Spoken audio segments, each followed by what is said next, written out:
दो तीन बातें पूछ डालते हैं, तो पूछेंगे तो उसमें एक मुद्दा उठाएंगे, अच्छा आप तो इंजीनियर हैं, आपने इंजीनियरिंग कैसे किया, आपने यहाँ मैथ फिजिक्स था, आपने इतिहास लिया, क्यों लिया? तो उसमें अब इधर उधर भटकोगे तो कोई नहीं। तो सर हमें इतिहास में दिलचस्पी थी, तो हम तो सेकेंड वन कह देंगे कि भाई आपको इतिहास में दिलचस्पी थी तो आपने क्यों ये अब डिग्री लेने में इंजीनियरिंग का, तकनीकी का, सरकार का पैसा बर्बाद किया, समझ रहे हो कि नहीं? तो या आपने इंजीनियरिंग की डिग्री ली तो आप सिविल सर्विस में क्यों घुस रहे हो, एक एक सीट मार रहे हो, आप जाओ अपने जॉब में जाओ। तो ये सब जो प्रश्न है इसमें बड़ा रियलिस्टिक उत्तर होना चाहिए। इसमें अगर ज्यादा तुम इधर उधर आइडियलिस्टिक दोगे तो ऐसे भी फंसा लेते हो। रियलिस्टिक उत्तर यह है कि सर बचपन से ही हमारा रुझान सिविल सेवा की तरफ रहा था, स्वप्न रहा था, लेकिन हमारे यहाँ जॉब का एक बहुत बड़ा क्राइसिस है और पिताजी का इसलिए दबाव था कि जब तक एक नौकरी सुरक्षित ना हो जाए तो अपने कैरियर के साथ खिलवाड़ नहीं कर सकते। और मैं भी गार्जियन के दबाव में मुझे इंजीनियरिंग करनी पड़ी, लेकिन एक करने के बाद हमें फिर ऐसा लगा कि जीवन का एक हमारी ख्वाहिश है जो पूरी होनी चाहिए, तो मैंने सिविल सेवा में लिया। और वहां पर मैंने देखा कि इंजीनियरिंग में मैं उतना कंफर्टेबल नहीं फील कर रहा हूं जितना मानवीय के विषय में और इतिहास से मुझे बचपन से ही रुचि क्लास 10th 9th से ही रही थी। तो मैं उसे चुना, तो मैंने सोचा कि इसमें मैं कहीं बेहतर कर पाऊंगा, इसलिए मैंने इस विषय को चुना। तो कहा कि फिर आपने सरकार के पैसे बर्बाद कर दिए, आपके ट्रेनिंग पर इतने खर्च हुए, आप ये बोला कि नहीं, ये पैसे बर्बाद नहीं होंगे। इंजीनियरिंग के ज्ञान ने जो हमारा एक दृष्टि दी है, मैं एक अधिकारी के पद पर रहते हुए हमारे जिला में बहुत सारे ऐसी समस्याएं हैं जो इस इंजीनियरिंग के पहलुओं से जुड़ी हुई है, जैसे सड़क का निर्माण, ये दो चार गिना देना है, उसमें मैं अपनी इस योग्यता का उपयोग करूंगा। और एक इंजीनियर के रूप में मैं एक पद पर इसका उपयोग करता, और एक अधिकारी के रूप में मैं पूरे जिला में इस ज्ञान का उपयोग करूंगा। मैं इस बात को भी सुपरवाइज कर सकता हूं कि हमारे जिला में जो तकनीकी शिक्षा दी जा रही है बच्चों को मानक है या नहीं, उसमें सुधार की जरूरत है। रास्ता तो बहुत है। तो फिर वो पूछते हैं कि अच्छा अमुक जी, आपको ऐसा नहीं लगता कि इतिहास पढ़ते हैं 5000 वर्ष के गरे हुए मुर्दे को उखाड़ते हैं? अरे जीवित प्राणी को देखिए, जो मर गए उनको क्या देखना है? उसमें कई बच्चे टेंशन में आ जाते हैं। उसमें सीधा सा इस तरह के प्रश्न में हल्का मुस्कुरा देना चाहिए, जैसे मैं समझ रहा हूं आपकी चालबाजी, आप फंसा रहे हो। और तब उसमें आप कह सकते हैं कि सर मैं एक दृष्टांत के द्वारा स्पष्ट करना चाहूंगा, अगर अनुमति हो तो पोलाइटली। तो कहा हाँ बिल्कुल। सर मैं एक हाईवे पर चला जा रहा हूं, 100 की स्पीड में मेरी गाड़ी है, बस केवल एक माइलस्टोन हटा दिया तो मुझे घबराहट होने लगती है कि मैं कहां से चला था, मेरा गंतव्य स्थान कहां है और मैं कब तक पहुंचूंगा। एक घबराहट सी होने लगती है। एक माइलस्टोन दिख जाता है कि नहीं 40 किलोमीटर, तो लगता है हम गंतव्य के निकट है। इतिहास वह मानक है जिस पर हम वर्तमान का मूल्यांकन और भविष्य की दिशा ज्ञात करते हैं। इतिहास हम अतीत के लिए नहीं पढ़ते, इतिहास हम वर्तमान के लिए पढ़ते हैं। और इतिहास के ज्ञान के बिना भविष्य की वास्तविक दिशा ज्ञात नहीं की जा सकती है। एकदम बिल्कुल क्लियर, कोई कंफ्यूजन नहीं। अब अगर या तो तब वो खुद भाग जाएंगे इस क्वेश्चन से, दूसरे को सुपुर्द कर देंगे, या फिर अगर उनका और भी मर्जी होगी तो एक आधा आपको और भी डालेंगे कि एक उदाहरण के द्वारा आप बताइए, अमुक जी हम समझ नहीं पा रहे हैं आपकी बात, कैसे वर्तमान में आप उपयोग करें। तो उसमें आपको उदाहरण एक दो दिन देना होता। तो यही बात होती है उसमें। तो आप अगर अतीत का अध्ययन करते हो बच्चे, तो अतीत के लिए नहीं करते हो, वर्तमान के लिए करते हो। और मध्यकालीन इतिहास को रिचर्ड, जो एक मुस्लिम एक ब्रिटिश एक वेस्टर्न स्कॉलर हैं, रिचर्ड एम एटन, तो उन्होंने एक बड़ी अच्छी बात कही है कि medieval history became a political football among scholars. Political football among scholars क्यों? क्योंकि ये जो खासकर जो ये मुस्लिम शासन का इतिहास है उसका सबसे दुरुपयोग हुआ है वर्तमान में। आज भी लोग, तो इसलिए मैं थोड़ा सा इस मुद्दे पर, चूंकि तुम मध्यकालीन इतिहास पढ़ रहे हो तो इस पहलू पर भी तुमको ध्यान रखना है कि सबसे अधिक दुरुपयोग इतिहास का हुआ है और इतिहास के मूल्यांकन का। इस पर उर्मिला थापा ने 2013 में जब बीजेपी की सरकार जब गठित हुई थी ना, पिछली बार फर्स्ट टेन्योर जब हुआ था एनडीए का, तो उन्होंने, हाँ कितना 14 में ना, हाँ, तो उसी 14 में उन्होंने एक पुस्तक लिख डाली थी। वो पुस्तक है पास्ट एज द प्रेजेंट। तो पास्ट एज द प्रेजेंट पे उन्होंने यह लिखा कि कैसे पास्ट का दुरुपयोग होता है, क्योंकि आज से 5000 वर्ष पहले, 2000 वर्ष पहले या 1000 वर्ष पहले भी जो घटना घटित हुई है, तो उसका तो हमारे पास कोई प्रमाण है नहीं। प्रमाण मतलब डायरेक्ट प्रमाण नहीं, हम तो सोर्स से ही देखते हैं, लिटरेचर से देखते हैं या आर्कियोलॉजिकल एविडेंस से देखते हैं। तो उसमें ज्यादा मतभेद की गुंजाइश होती है, तो लोग अपने अपने ढंग से उसका उपयोग कर लेते हैं। थोड़ा सा इसमें आप लिख दो, पैराग्राफ चेंज करिए, पैराग्राफ चेंज करके लिखिए, हाँ हाँ हाँ हाँ लिखिए, हाँ हाँ कि भाट, हाँ उसके साथ के, हाँ हाँ हाँ लिखिए, हाँ कि मध्यकालीन भारत के इतिहास के अध्ययन में,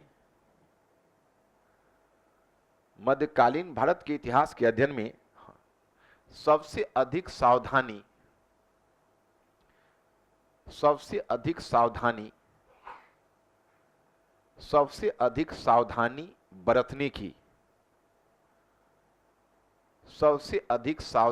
बरतने की जरूरत होती है क्योंकि इस काल के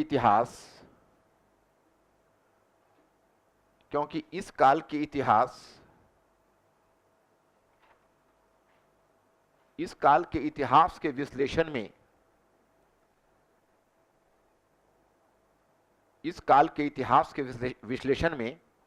विश्लेषण में सर्वाधिक दुरुपयोग की संभावना होती है। इस काल के इतिहास के विश्लेषण में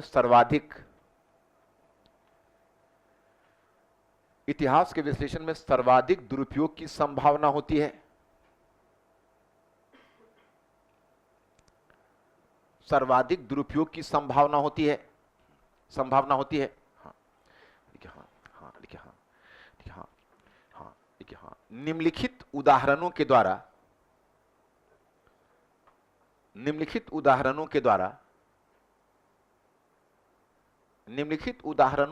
इस तथ्य को स्पष्ट किया जा सकता है।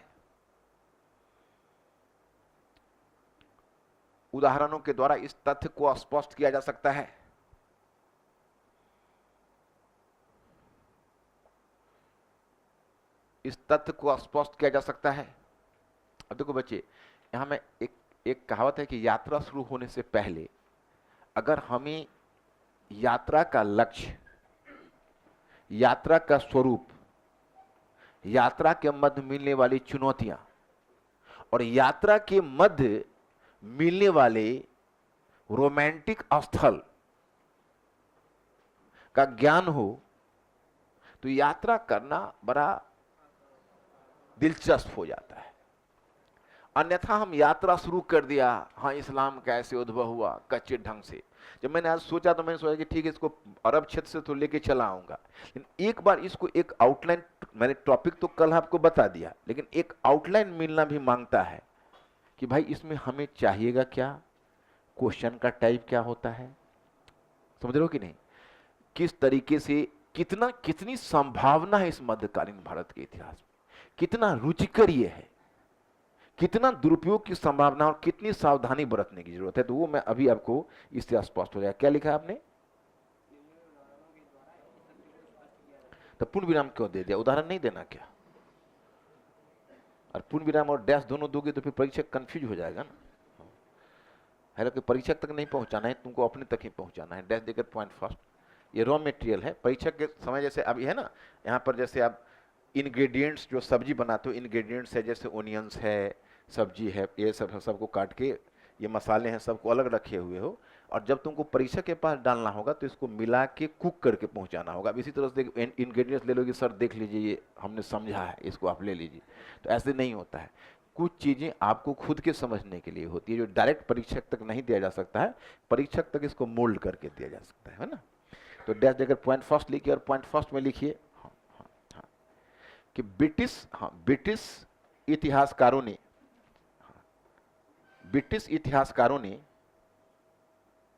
इसे निम्नलिखित रूप में दुरुपयोग किया। ब्रिटिश इतिहासकारों ने इसका निम्नलिखित रूप में दुरुपयोग किया।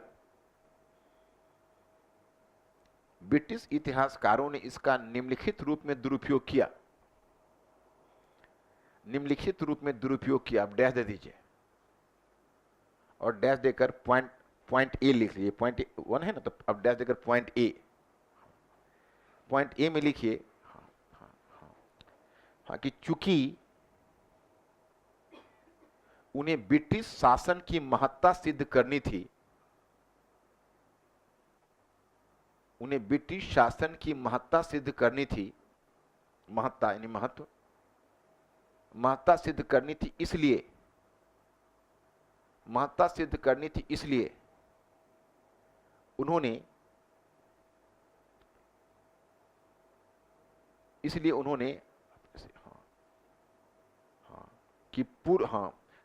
उन्होंने अपने से ठीक पीछे आए हुए मुस्लिम शासकों को,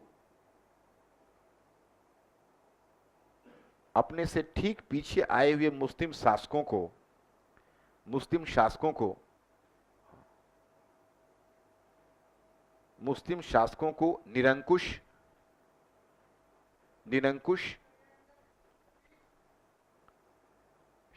निरंकुश, धार्मिक रूप से कट्टर, निरंकुश धार्मिक रूप से कट्टर, धार्मिक रूप से कट्टर तथा प्रगतिहीन करार दिया। धार्मिक रूप से कट्टर तथा प्रगतिहीन करार दिया। वो ठीक से दबा दो, हेलो, ठीक से दबा दो उसको। प्रगतिहीन करार दिया, माने धार्मिक रूप से कट्टर तथा प्रगतिहीन, ये करार दिया इसने, क्योंकि इनको अपना जौहर दिखाना था कि देखो भाई, हमारे से पहले आए हुए ऐसे गए गुजरे थे, हमने जैसे निरंकुश थे, धार्मिक रूप से कट्टर थे। पॉइंट बी लिखिए, पॉइंट बी लिखिए। लिखिएगा कि यूरोपीय विद्वानों ने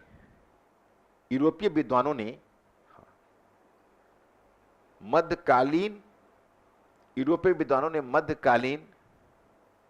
यूरोप के इतिहास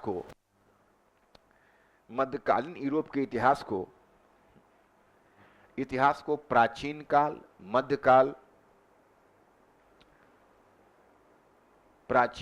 मध्यकाल और आधुनिक काल के बीच, आधुनिक काल जैसे 3 भिन्न कालों में विभाजित किया था। 3 भिन्न कालों में विभाजित किया था।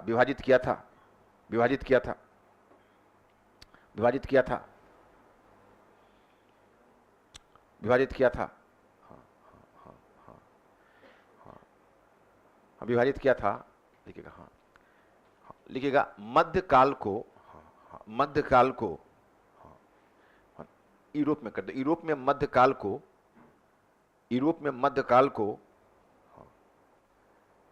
मध्यकाल को अंधकार का युग करार दिया गया था। अंधकार का युग करार दिया गया था तथा इसके आगमन को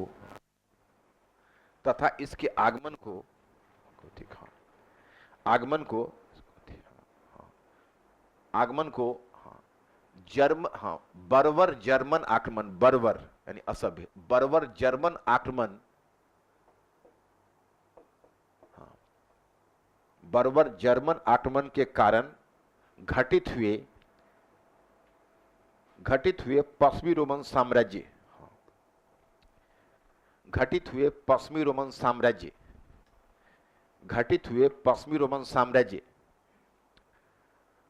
रोमन साम्राज्य के विघटन से जोड़ा गया था।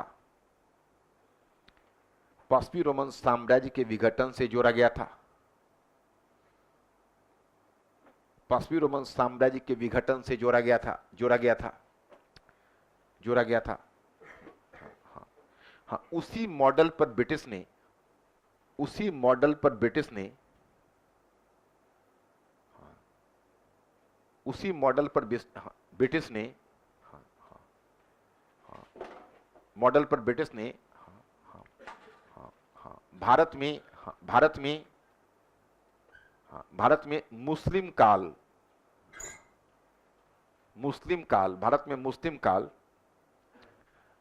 काल चूंकि आपको मुस्लिम काल में कंफ्यूजन होगा, वहां पर मैंने मध्यकाल लिख दिया है, तो आप यहां पर एक ब्रैकेट डालो। अब सबसे घबरा नहीं, धीरे धीरे तुम लोग वाकिफ हो जाओगे।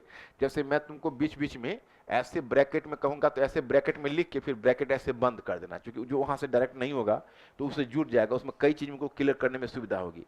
और कहीं कहीं मैं कहूंगा उसी मॉडल पर ब्रिटिश ने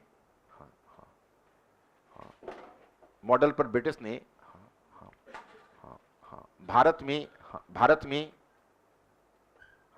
में मुस्लिम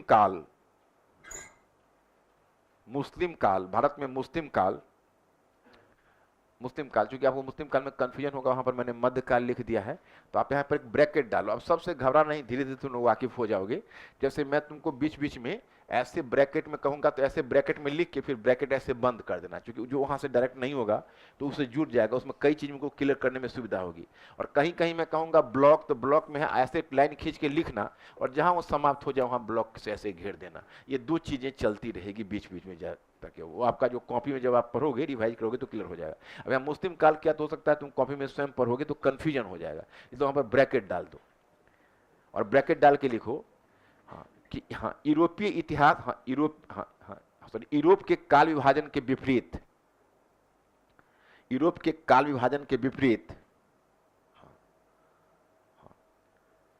ब्रिटिश विद्वानों के द्वारा भारतीय काल विभाजन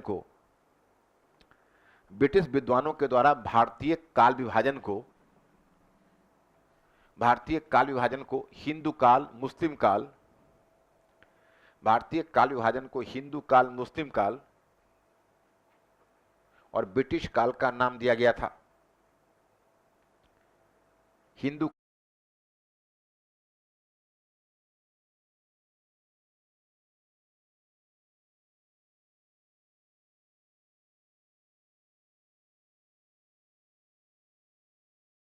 काल, मुस्लिम काल और ब्रिटिश काल का नाम दिया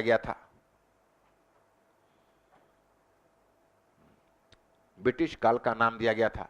इसको ब्रैकेट को बंद कर दो, है ना। अब उस लाइन को कंप्लीट कर लो। उस लाइन में क्या था, लाइन पढ़ रहे हो? कि यूरोप के विपरीत भारतीय, क्या लिखा है? यूरोप के विपरीत भारतीय, इसी मॉडल पर भारत में मुस्लिम काल को पतन का काल अथवा अंधकार का युग,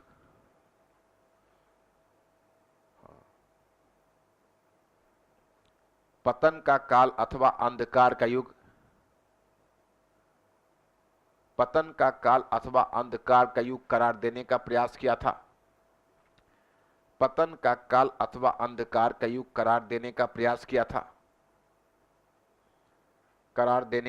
किया था।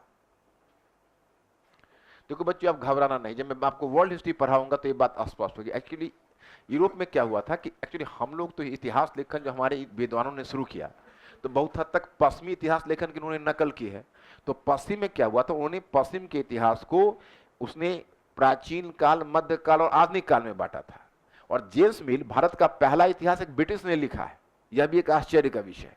हमारा पहला इतिहास लिखा है जेम्स मिल ने 1817 में, और हमारे इतिहास का उसने विभाजन करके नामकरण हिंदू काल, मुस्लिम काल और ब्रिटिश काल कर दिया, प्राचीन काल, मध्य काल और आधुनिक काल नहीं।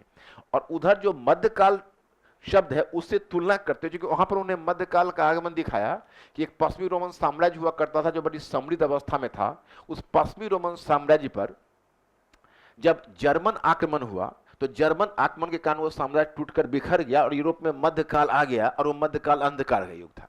तो उनको भारत में वो मॉडल मिल गया कि भारत में भी उन्होंने अंधकार का युग शब्द का एक नाम दिया, लेकिन भारत में वो अंधकार का युग जर्मन आक्रमण के बदले तुर्की आक्रमण से दिखा दिया, उसी तर्ज पर। तो पतन का काल हो गया ये। इस लाइन को कंप्लीट कर लो। तो ये मैं जब आप वर्ल्ड हिस्ट्री पढ़ोगे ना तो ये बात समझ में आ जाएगी। अभी तो देखो, अब मैं तुमको टॉपिक में बेसिक से ही शुरू करूंगा, तो बेसिक से तो समझ में आने लगेगा। एक बार मैं चाहता हूं कि पूरा आउटलाइन देके मेंटली आप लोग प्रिपेयर्ड हो जाओ कि कितनी संभावना इसमें है जो हम लोगों को तलाशनी है पढ़ने के क्रम में। तो ये लाइन कहां लिखा आपने?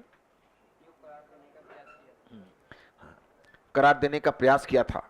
हाँ, करार देने का प्रयास किया था, क्या लिखा? पूरा लाइन बोलो। हाँ, अथवा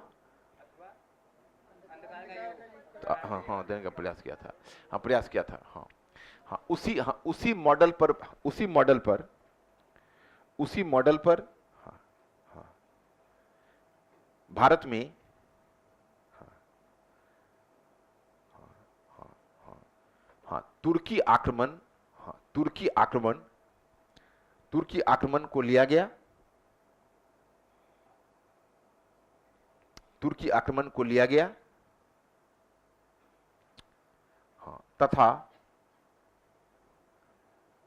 उसे अंधकार के युग से जोड़ने का प्रयास किया गया, उसे अंधकार के युग से जोड़ने का प्रयास किया गया।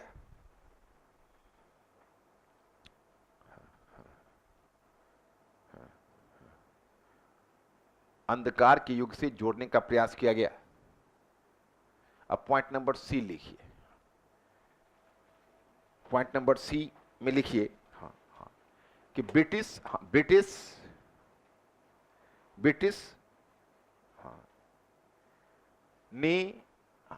ने हाँ हाँ हाँ हाँ हाँ ब्रिटिश ने हाँ हाँ हाँ हाँ हाँ हाँ, आप लोगों ने एक नीति का नाम सुना होगा, डिवाइड एंड रूल। हाँ, ब्रिटिश ने हाँ फूट डालो और राज करो, हिंदी में बोलते हैं फूट डालो और राज करो की नीति के तहत, फूट डालो और राज करो की नीति के तहत,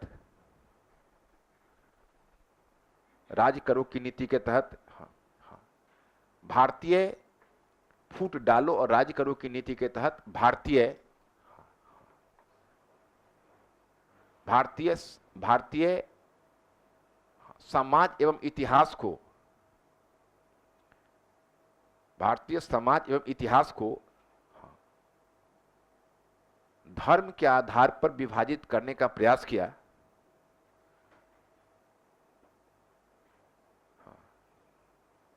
धर्म के आधार पर विभाजित करने का प्रयास किया, और इसी क्रम में पहले काल को हिंदू काल, पहले काल को हिंदू काल और दूसरे काल को मुस्लिम काल का नाम दिया, और दूसरे काल को मुस्लिम काल का नाम दिया।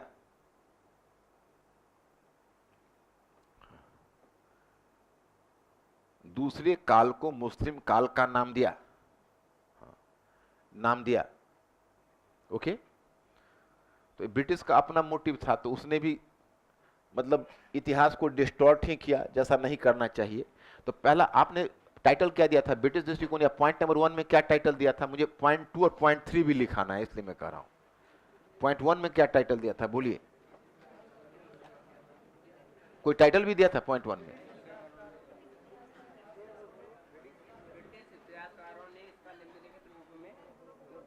अच्छा, उपयोग किया। पॉइंट नंबर 2 लिखिए। अब ये पॉइंट नंबर 1 में ABC था, अब पॉइंट 2 लिखिए। अब देखो बच्चों, मैं यहां पर ये बताना चाहता हूं पॉइंट 2 में, थोड़ा गौर करना। अब हम यहां पर थोड़ा सा आधुनिक मुस्लिम नेताओं के बारे में दृष्टांत देना चाहता है कि मुस्लिम लीग ने मध्यकाल के इतिहास का कैसे अपने लिए दुरुपयोग किया, और ये सिद्ध करने का प्रयास किया कि आरंभ से ही मुस्लिम एक पृथक समाज और पृथक धार्मिक समूह रहे हैं। हिंदुओं से उनका कोई वास्ता वैसा नहीं रहा है, तो वह एक अलग धार्मिक संप्रदाय के रूप में वो रहे हैं, और उनकी अपनी अलग पहचान रही है, इसलिए उनको एक पृथक राष्ट्र चाहिए। और 8वीं सदी से ही भारत में जब मुस्लिमों का आगमन हुआ, तो उसने एक पृथक समुदाय के रूप में हिंदुस्तान में अपना अस्तित्व बनाकर रखा, और इसलिए उनको एक अलग राष्ट्र चाहिए, क्योंकि वो जो हिंदू हैं वो पृथक हैं, वो मुस्लिमों, सॉरी, जो मुस्लिम हैं वो हिंदुओं से पृथक रहे हैं और आज से नहीं रहे, 8वीं सदी से रहे, उनकी स्वतंत्र पहचान नहीं, वो शासक वर्ग से रहे थे, लेकिन अब वो हिंदू राष्ट्र में घुल मिल नहीं सकते क्योंकि उनका अपना अलग क्षेत्र, उन्हें अपना अलग क्षेत्र, अपना भूभाग और अपनी अलग पहचान चाहिए। तो इस आधार पर जैसा कि रिचर्ड एम एटन ने कहा है कि कहीं ना कहीं मुस्लिम लीग ने यह सिद्ध करने का प्रयास किया कि सबसे पहला राष्ट्रवादी मोहम्मद बिन कासिम था जिसने सिंध को जीता था, और सबसे पहला पाकिस्तानी मोहम्मद बिन कासिम था, क्योंकि भारत में पाकिस्तान की नींव तो उसी समय पड़ गई थी जब मोहम्मद बिन कासिम ने सिंध को जीता था। मेरी बात तुम तक पहुंच रही है कि नहीं? मतलब हम आपको यह बताना चाह रहे हैं कि दुरुपयोग सभी किया। ब्रिटिश ने अपने कारण से दुरुपयोग किया, मुस्लिम लीग के नेता अपने कारण से दुरुपयोग कर रहे हैं, और हिंदूवादी नेता भी अपने कारण से दुरुपयोग करें। तो ये मध्यकालीन भारत के इतिहास का केवल दुरुपयोग ही दुरुपयोग हुआ। तब आप लोगों के मन में एक प्रश्न होगा कि फिर सदुपयोग क्या होगा, तो लास्ट में सदुपयोग भी बता दें। ये आपका इंटरव्यू में विजन क्लियर रखेगा, या कोई भी ऐसा टॉपिक जो वर्तमान को जोड़ रहा हो तो वहां पर आपको यह काम दे जाएगा। बूंद बूंद से तालाब भरता है, इसलिए ह्यूमैनिटीज केवल तथ्य नहीं होता है, ह्यूमैनिटीज होता है समझ, और समझ को बढ़ाने के लिए थोड़ा दूर से आउटलाइन लेके आना होता है। शुरू में हो सकता है तुमको थोड़ी दिक्कत हो, लेकिन बाद में तुम्हें मजा आने लगेगा इस विश्लेषण परक लेखन में। समझ रहे हो ना? नेक्स्ट पॉइंट लिखना, पॉइंट नंबर क्या लिखा है, 2 लिखा है ना?